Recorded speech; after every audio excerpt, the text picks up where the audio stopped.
and welcome back to Cap That Flag.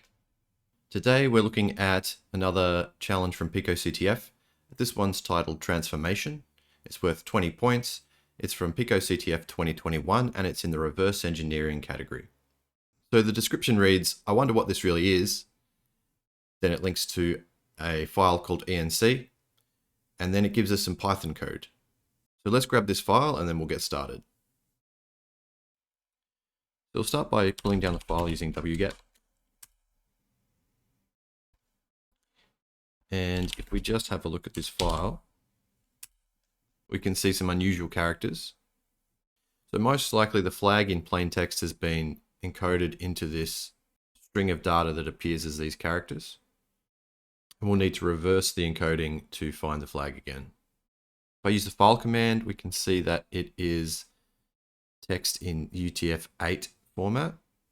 So let's take a look at the Python code that was given to us. So looking at this code, initially I can think of two possibilities for how this is used. The first option is that this is the code that you run against the file to decode it back to the flag. The other option is that this was the code that was run on the plain text flag to create the encoded file.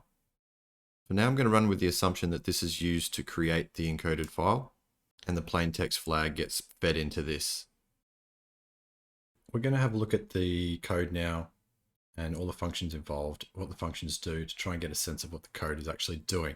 So the first thing I've noticed here is that you've got a for loop here. So whatever's going to be happening with this code, it will be looping a particular number of times. Now, if we look at this range method over here, so this is the range function. You're providing a start, a stop, and a step count. So for this particular code, we're starting at 0. We stop at the value that's the length of the flag string, and you're stepping by 2. So the first time this runs, I is going to be 0. Then the second time this runs, I is going to be 2, and then 4, and then 6, and then 8, until it hits the length of the flag. So over on this side is what's happening at every step of the loop. And we are referencing this flag variable again, which we're assuming is the plain text flag string. We're using this ORD function. So if we have a look at ORD, so ORD will return the integer that represents the character inside the brackets. So in this case, there'll be a character here. ORD will return the integer that represents that character that's in there. And we see that again over here. We're using it again, ORD of I plus 1. So again, assuming that the flag is the plain text flag, the first time this runs in the loop will be the first character of the flag string and the second character of the flag string. And we'll be getting the integers that represent those characters. Now the next thing to look at is these two less than signs and the 8. So this is a bitwise operator. So if we jump over here, so this is a left shift operation. So we'll be getting an integer back from that ORD function, and then that integer in its binary form will be shifted 8 bits to the left. Just opened a few more tabs to demonstrate this a bit better. So if, for example, we're assuming that the first character of the flag is going to be lowercase p for picoCTF, like all the other flags have been. And if this part of the code is essentially a p, it will be converted by the ORD function into the number 112. If we then do a left shift by 8, just jump over here to this calculator. So here we've got the number 112 with 0 shifting in binary. It's missing the leading 0, but it's an 8-bit binary number. If we then shift it to the left by 8, you're essentially turning into a 16-bit number with the lowest 8 bits becoming zeros.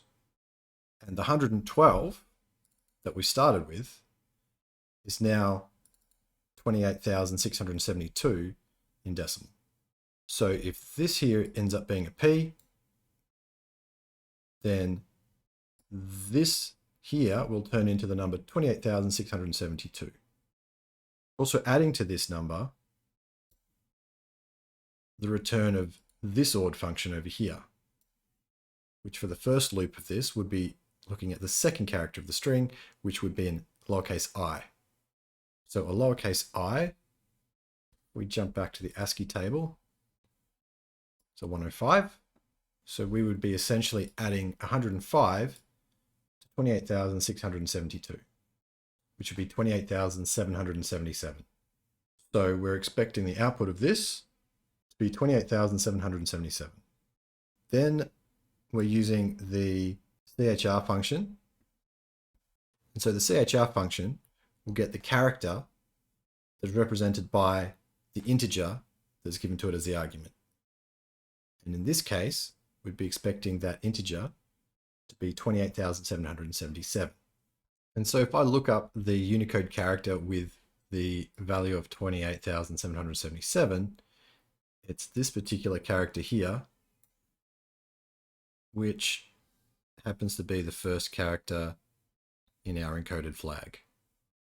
So it looks like we're on the right track. Let's just confirm by setting the flag variable to the start of a real flag and see what we get.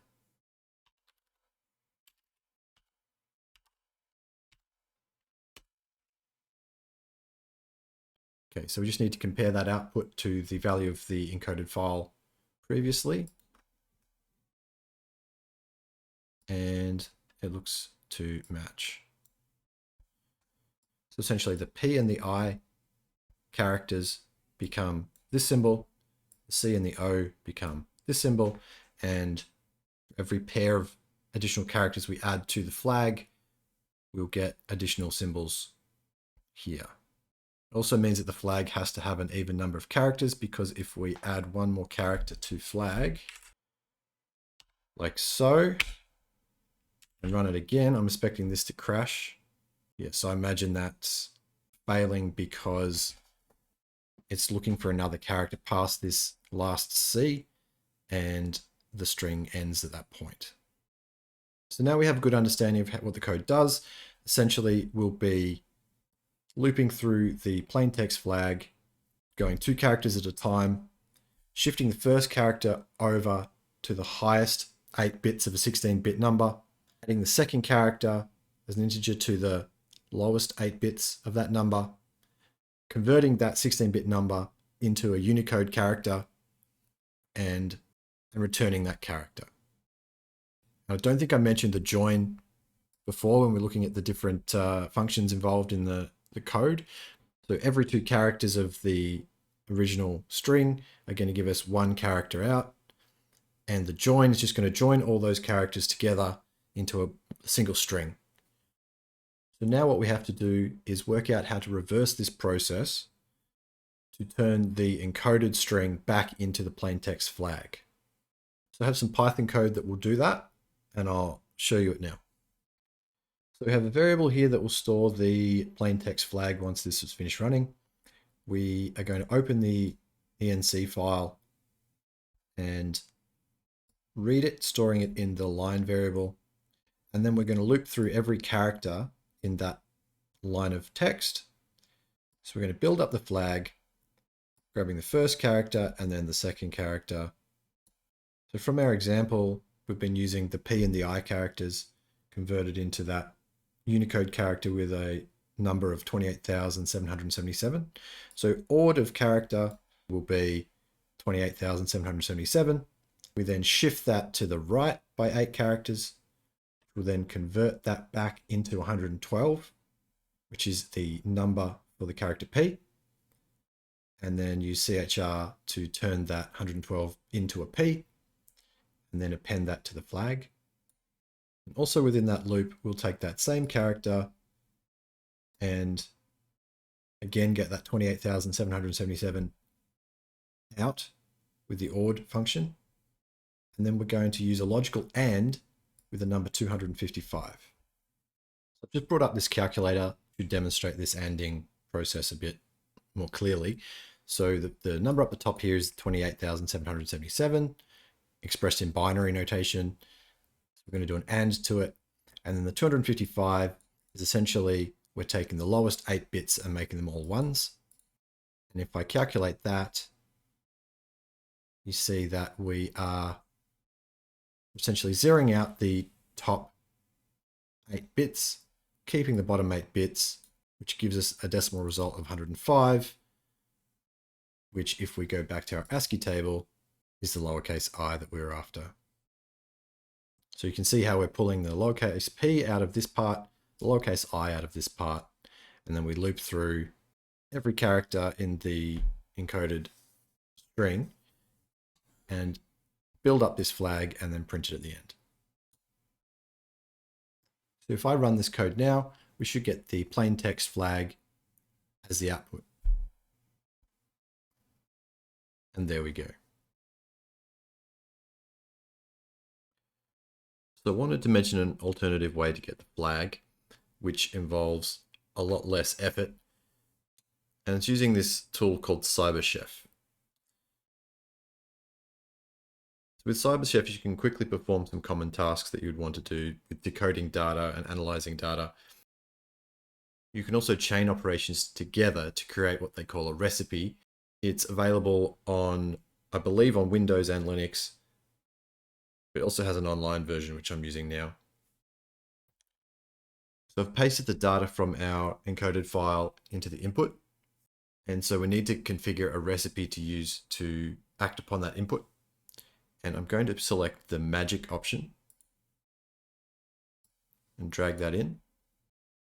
Now we know there's going to be a particular plain text string in this, so I'm going to type in picoCTF. I'll just drop the depth down to 1 and go to intensive mode. And there we go. It's done all the hard work for us. And we've got the flag in plain text. So definitely consider using this tool. So that's all for this video. Thank you so much for watching, and I'll catch you in the next one.